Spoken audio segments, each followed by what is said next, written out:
अस्सलाम वालेकुम my YouTube family, कैसे हैं आप। उम्मीद करती हूँ अच्छे होंगे। एक नई वीडियो के साथ मैं आपके सामने हाजिर हुई हूँ। वीडियो देखने से पहले चैनल को सब्सक्राइब कर लें और बेल आइकॉन को प्रेस करना ना भूलें ताकि आपको हर नई आने वाली वीडियो का नोटिफिकेशन टाइम पर मिल सके। तो चलते हैं अपनी वीडियो की तरफ।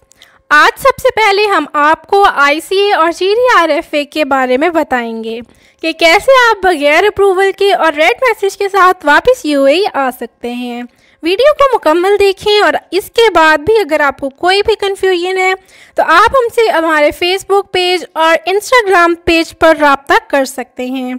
सबसे पहले हम आपको ये बताएंगे कि जब से दुबई एयरपोर्ट ने ICA और GDRFA की अप्रूवल को लाजमी किया है तब से लोग बहुत ज़्यादा कंफ्यूज हैं और ये कंफ्यूजन इस वक्त बढ़ गई जब एयर अरेबिया ने नोटिफिकेशन जारी किया कि अबू धाबी और अलैन के वीज़ा होल्डर्स के लिए ग्रीन मैसेज वाली अप्रूवल लाजमी है। पहले एयर अरेबिया सबको लेकर जा रही थी मगर फिर उन्होंने नोटिफिकेशन जारी किया कि अबू धाबी और अलैन के वीज़ा होल्डर्स के लिए ग्रीन मैसेज वाली अप्रूवल लाजमी है। अगर आपका वीज़ा अबू धाबी और अलैन का है और आपके पास ग्रीन मैसेज वाली अप्रूवल नहीं है तो आप अभी भी एयर अरेबिया से शारजा एयरपोर्ट पर जा सकते हैं। एयर अरेबिया की हेल्पलाइन पर कॉल करेंगे तो वो आपको यही कहेंगे कि अगर आपके पास ग्रीन मैसेज वाली अप्रूवल नहीं है तो उसके बगैर आप अबू धाबी वीज़ा होल्डर्स सफ़र नहीं कर सकते, मगर बोर्डिंग के वक्त वो सिर्फ आपका वीज़ा फाइल स्टेटस अगर एक्टिव है और कोविड-19 का PCR नेगेटिव टेस्ट रिपोर्ट आपके पास है तो वो आपको जाने देंगे। बहुत से लोग अभी भी सफ़र कर रहे हैं एयर अरेबिया से और अभी तक एयर अरेबिया ने किसी भी मुसाफिर को अप्रूवल की वजह से ऑफलोड नहीं किया। और दूसरा, ऐसे तमाम लोग जिनके पास दुबई, शारजा, उम्मुल क्वीन, रासुल खैमा का वीज़ा है वो बगैर किसी अप्रूवल के शारजा एयरपोर्ट या रासुल खैमा एयरपोर्ट पर बआसानी सफ़र कर सकते हैं। रासुल खैमा का एयरपोर्ट 15 अक्टूबर से तमाम फ़्लाइट्स के लिए बहाल कर दिया गया है और रासुल खैमा और शारजा एयरपोर्ट दो ऐसे एयरपोर्ट्स हैं जिन्होंने शुरू में ऑफिशियली तौर पर ऐलान किया था कि इन्हें किसी भी ICA और GDRFA की अप्रूवल की ज़रूरत नहीं है, चाहे आप किसी भी स्टेट से हैं। सिर्फ आपका वीज़ा फाइल स्टेटस एक्टिव होना चाहिए और कोविड-19 का PCR नेगेटिव टेस्ट होना चाहिए तो आप वापस UAE आ सकते हैं। अब हम दुबई वीज़ा होल्डर्स की बात करते हैं। दुबई वीज़ा होल्डर्स जिनके पास GDRFA की अप्रूवल नहीं है वो एयर अरेबिया से शारजा एयरपोर्ट पर बगैर किसी अप्रूवल के आ सकते हैं। और याद रखें, दुबई एयरपोर्ट पर सिर्फ वो लोग सफ़र कर सकते हैं जिनके पास अप्रूवल हो।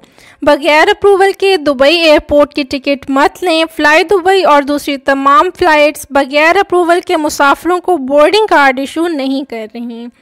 और इंडिया के मुसाफिर सिर्फ इंडिगो एयरलाइन और एयर अरेबिया से बगैर किसी अप्रूवल के शारजा एयरपोर्ट पर आ सकते हैं। और दुबई वीज़ा होल्डर पाकिस्तान से एयर ब्लू और एयर अरेबिया से सफ़र कर सकते हैं और शारजा एयरपोर्ट पर 14 दिन के क्वारंटाइन की कोई शर्त नहीं है। आप टेस्ट करवाने के बाद अपनी अपनी स्टेट्स में एयरपोर्ट से टैक्सी के ज़रिए जा सकते हैं। और दूसरा, ऐसे तमाम लोग जिनके वीज़े एक्सपायर्ड हो गए हैं वो UAE हुकूमत ने इनके वीज़े 31 दिसंबर 2020 तक रिन्यू कर दिए हैं। आप अपने वीज़े का स्टेटस ऑनलाइन ICA और GDRFA की वेबसाइट पर चेक कर सकते हैं और ऐसे तमाम लोग 31 दिसंबर से पहले UAE में आ सकते हैं और UAE पहुंचने के बाद इनको 1 माह के अंदर अंदर अपने वीज़े की तजदीद कराना लाजमी होगी, वरना आपको 1 माह के बाद जुर्माना होना शुरू हो जाएगा।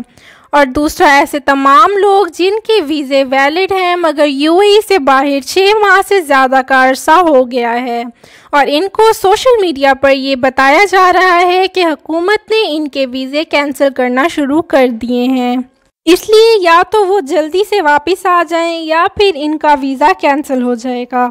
तो ये खबर बिल्कुल गलत है, ऐसी कोई न्यूज़ नहीं आई है। ऐसे तमाम लोग जिनको UAE से बाहर 6 माह से ज़्यादा का अरसा हो गया है इनका वीज़ा वैलिड तस्वुर किया जाएगा और वो ऑनलाइन अपने वीज़े का स्टेटस चेक कर सकते हैं। और ये कानून तब तक रहेगा जब तक एयर स्पेस मुकम्मल तौर पर बहाल नहीं हो जाती। अगर आपको मेरी वीडियो अच्छी लगी हो तो लाइक, शेयर और सब्सक्राइब करना ना भूलें और हमें इंस्टाग्राम और फेसबुक पर फॉलो करें। अगर आपको किसी भी किस्म की कोई भी कन्फ्यूजन है तो आप हमसे हमारे फेसबुक और इंस्टाग्राम पेज पर रब्ता कर सकते हैं। वीडियो देखने के लिए बहुत बहुत शुक्रिया।